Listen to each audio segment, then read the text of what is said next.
Olá, bom dia. Sejam todos bem-vindos a mais uma edição do Jornal Toda Hora. E você confere agora as principais notícias do Brasil. Iniciou falando dos atos golpistas do dia 8 de janeiro. Segundo o levantamento da pesquisa Quest, 86% dos brasileiros reprovaram as atitudes de invasões em Brasília. 2 anos depois dos ataques aos prédios públicos em Brasília por radicais, a desaprovação dos atos chega a 86%. Em fevereiro do ano passado, a reprovação era ainda maior, por 94% dos brasileiros. O Instituto Quest realizou mais de 8.500 entrevistas entre os dias 4 e 9 de dezembro e considerou a margem de erro de 1 ponto percentual para mais ou para menos. A desaprovação aos atos aparece igual ou superior a 85% em todas as regiões do país. No Nordeste, a reprovação é de 87%, no Sudeste, 86%, no Sul, é de 85% e no Centro-Oeste, de 86%. A reprovação dos atos golpistas também aparece entre todas as faixas etárias de entrevistados.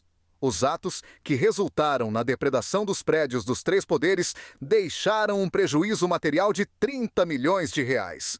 O Supremo Tribunal Federal já condenou mais de 300 pessoas. E nas condenações, o STF vem estabelecendo o pagamento de uma multa por danos coletivos com base neste valor, que é dividida entre todos os réus. O Brasil teve, em 2024, seu ano mais quente desde que existem registros, revelou o Instituto Nacional de Meteorologia após um período de secas e inundações, recordes no país, o qual especialistas associam ao aquecimento global. O ano de 2024 foi o mais quente no Brasil desde o início dos registros, em 1961. O dado foi revelado pelo Instituto Nacional de Meteorologia após um período de secas e inundações recordes no país, o qual os especialistas associam ao aquecimento global. O INMET destacou que no último ano, a média das temperaturas ficou em 25,02 graus Celsius, sendo 0,79 graus Celsius acima da média histórica de 1991-2020, que é de 24,23 graus Celsius. Em 2023, o Brasil já havia registrado outro recorde de temperatura desde o início das medições. Os 5 anos mais quentes do Brasil ocorreram a partir de 2015. O Instituto indicou que a tendência de aumento pode estar associada à mudança no clima em decorrência da elevação da temperatura global e das mudanças climáticas locais. Na segunda-feira, a ONU já havia divulgado que 2024 se tornaria o ano mais quente já registrado em todo o planeta. China, Índia, Indonésia, Taiwan e Hong Kong também indicaram nesta semana que o último ano foi o mais quente em décadas. Janeiro Verde começa com alerta sobre a importância da conscientização contra o câncer do colo do útero. Em quase todos os casos, a doença acontece em decorrência do papiloma vírus humano, o HPV.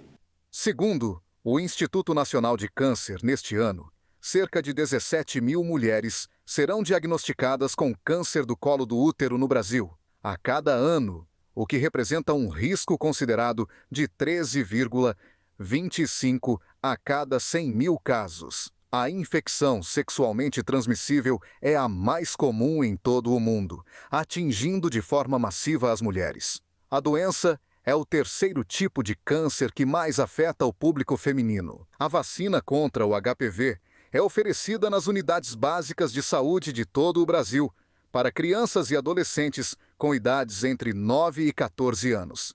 Segundo o Ministério da Saúde, mais de 70% das brasileiras entrarão em contato com o vírus HPV ao longo da vida, sendo que o ápice da transmissão se dá na faixa dos 25 anos. Após o contágio, ao menos 5% delas irão desenvolver câncer de colo do útero em um prazo de 2 a 10 anos. Apesar da importância do problema, é baixo o índice de adolescentes imunizadas contra a doença.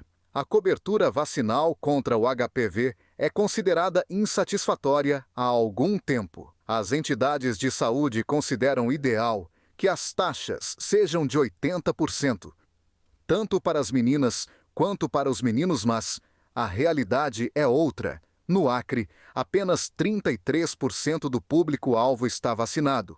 No Pará, 43% e no Rio de Janeiro, 44%. É muito importante a vacinação porque o câncer do colo do útero é a principal causa de morte entre as mulheres na América Latina e no Caribe. Apesar de ser altamente evitável, a doença mata mais de 35 mil mulheres a cada ano.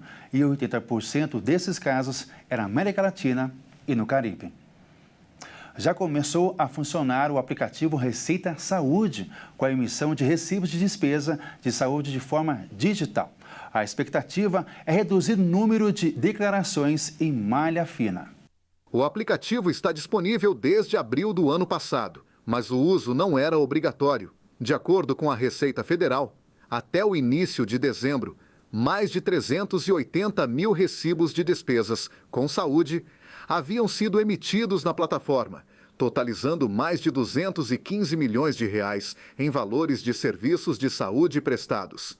A partir deste ano, os recibos emitidos no Receita Saúde serão carregados automaticamente como despesas dedutíveis na declaração pré-preenchida do Imposto de Renda da Pessoa Física dos pacientes e também como receita na declaração do profissional. A expectativa da Receita Federal é que a ferramenta reduza significativamente o número de declarações em malha fina, já que cerca de 25% das declarações, nessa situação, apresentam alguma inconsistência relacionada a recibos de prestadores de serviços de saúde com status de pessoa física.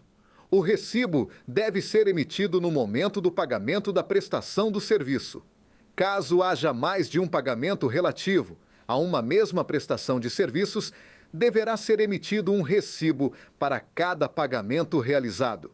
A ferramenta não se aplica a prestadores de saúde com status de pessoa jurídica, que já prestam essas informações por meio da declaração de serviços médicos de saúde. Por enquanto é só, eu volto às 2h50 com mais uma edição do Jornal Toda Hora. Até mais. Tchau!